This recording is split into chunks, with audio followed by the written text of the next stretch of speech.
Welcome. This is Jeff Manzella with 30,000 Foot Wealth Management. Today, we're talking about inflation. Many of you are seeing it when you go to the grocery store, that you have to pay almost 10 to 15% more for what you did just a few months ago. Now we're looking at several things and want to really touch on inflation to say that we believe that it's going to be temporary. What are we seeing right now? Well, we're seeing supply shortages. Yeah, I mean, at the grocery stores, you don't see it. When you try to buy a car, you don't see anything. Labor shortages. Again, people are able to pick and choose their jobs. People are leaving their current jobs at record rates because they could find new jobs. So labor shortages are absolutely here.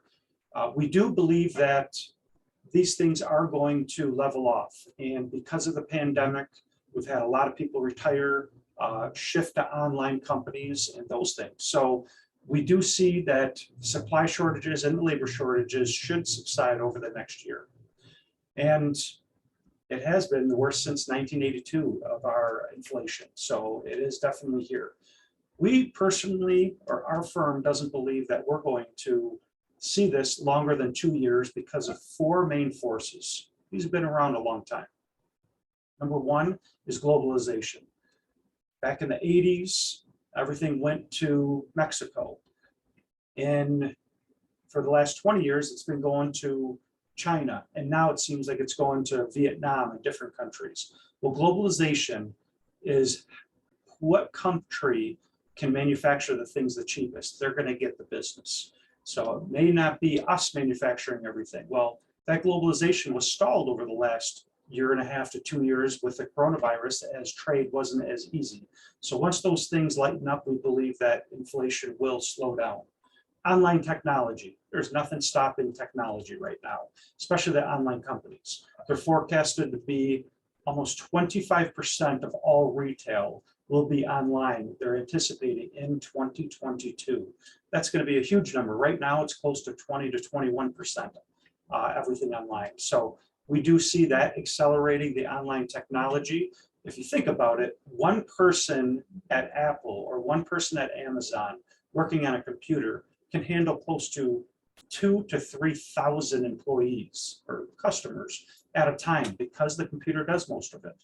Where you have a restaurant, one employee can only handle about 4 tables.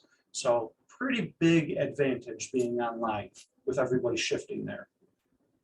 Number 3 is no more stimulus. We're anticipating that we are not going to see too much more stimulus this year. If we do see something, the Build Back Better bill seems like it's going to be diminished. If it does get passed, it'll be a fraction of what it was originally anticipated, which means that there'll be less money in circulation. And the Federal Reserve. The Federal Reserve has 3 main levers they can pull, which they have. Number one is they have been purchasing securities in mortgages along with T-bills to keep the interest rates low. Well, they've changed their idea on that, their tune, and they are now going to start allowing interest rates to rise. They have an $8 trillion balance sheet, which they're going to start unloading, which will be another deflationary pressure. And then lastly is they can raise interest rates, the short-term Fed rates, which in the long run will end up slowing down inflation.